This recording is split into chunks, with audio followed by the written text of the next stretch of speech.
আমরা এখন আছি খুলনার ঠিক সিটি কর্পোরেশনের যেখানে শেষ সেই জায়গারই একটি ভোট কেন্দ্রে, এটি দারোগা বাজার বা ফুলবাড়ি গেট প্রাথমিক বিদ্যালয় নামে পরিচিত। এই কেন্দ্রে যারা ভোটার আছে তাদের কিন্তু একটা সরব উপস্থিতি আমরা দেখতে পাচ্ছি। সাথে সাথে যারা আইন শৃঙ্খলা রক্ষাকারী বাহিনী আছে তারাও কিন্তু যে কাজ করছে সেটিও কিন্তু আমরা দেখতে পাচ্ছি। একবারে শৃঙ্খলা রক্ষা সহ অন্যান্য যে কাজগুলো সেটিও কিন্তু আমরা একটু আপনাদেরকে দেখানোর চেষ্টা করছি। এখানে পুরুষ যে ভোটার সেই ভোটারদের যে শাড়ি সেটি হলো এটি, যেখানে আনসার বিডিপি সদস্যরা তারা সিরিয়াল দেওয়ানোর চেষ্টা করছে। এবার উল্লেখযোগ্য হারে পুরুষদের চেয়ে নারী ভোটার যারা তাদের কিন্তু শাড়িটা, এখানে আমরা একটু ছোট পুরুষ ভোটারদের শাড়ি দেখলো, বড় তিনটি নারীদের যে শাড়ি সেটি কিন্তু দেখা যাচ্ছে। এবং এখানে কিন্তু দেখা যাচ্ছে একেবারে স্বয়স্ফূর্ত ভাবে যারা ভোট দিতে এসেছে তারা একেবারে শৃঙ্খলা মেনে ভোট দিচ্ছে। এবং এখানে যারা আনসার বিডিপি সদস্য আছে তারা দায়িত্বরত যে 13 জন সদস্য তারা কিন্তু কাজ করছে। এবং এই কেন্দ্রে যারা ভোট দিচ্ছে তারা একেবারে আপনারা দেখছেন যে এই যে সিরিয়াল মেনটেন করে তারা যাচ্ছেন এবং তারা ভোট কেন্দ্রে ভোট দিচ্ছে। আমরা এই যে ভোটের যে বর্তমান অবস্থা এবং ভোট হচ্ছে তা নিয়ে আমরা একটু দু একজনের সাথে ছোট করে একটু কথা বলতে চাই। এই যে ভোট দিতে এসেছেন, এখানে আইন শৃঙ্খলা রক্ষাকারী বাহিনীও আছে, কেমন পরিস্থিতি দেখছেন এবং আইন শৃঙ্খলা রক্ষাকারী বাহিনী কেমন কাজ করছে?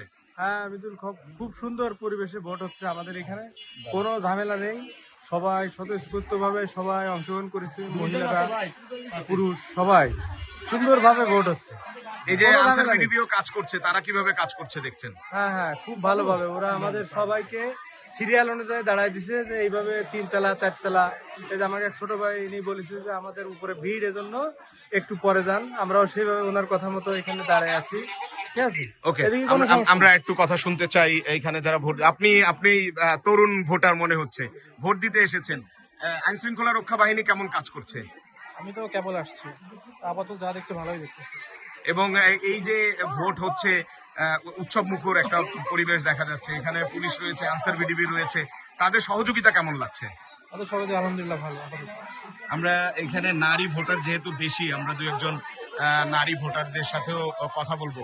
আপনার সাথে একটু কথা বলি। ভোট দিতে এসেছেন, সিরিয়াল দিচ্ছেন সকাল থেকে, যারা আইন শৃঙ্খলা রয়েছে, আনসার বিডিবি সহ অন্যরা, কেমন মনে হচ্ছে, কেমন লাগছে একটু জোরে বলবেন?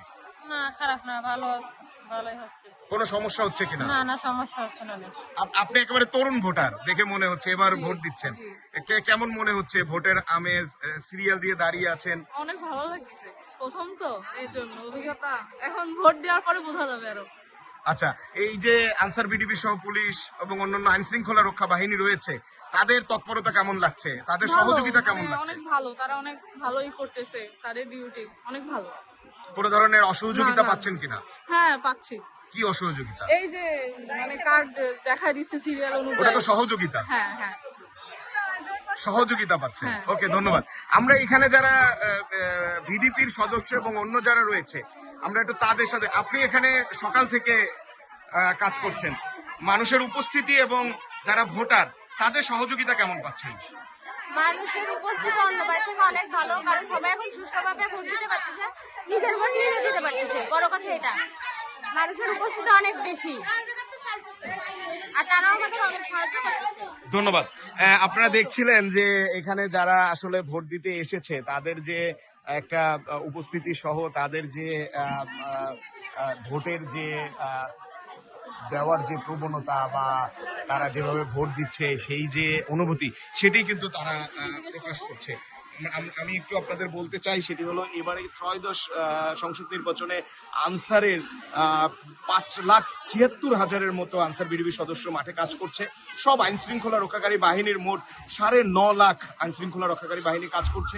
এবারের ভোট যে সারা দেশে হচ্ছে 300 আসনে, সেই 300 আসনেই কিন্তু প্রতিটা কেন্দ্রে 13 জন আনসার বিডিবির সদস্য থাকছে এবং সেখানে অন্যান্য বাহিনীর যে স্ট্রাইকিং ফোর্স তারাও কিন্তু বিভিন্ন জায়গায় টহলরত রয়েছে এবং বিভিন্ন সময় বা কোনো অস্থিতিশীল পরিস্থিতি যদি তৈরি হয় সেই অস্থিতিশীল পরিস্থিতিতে কিন্তু তারা মাঠে কাজ করবে এমন একটা প্রত্যয় নিয়ে তারা কিন্তু প্রস্তুত রয়েছে এবং প্রতিটি কেন্দ্রে 2 জন রয়েছে যারা ইমার্জেন্সি রেসপন্সের জন্য এন্ড ইউজার।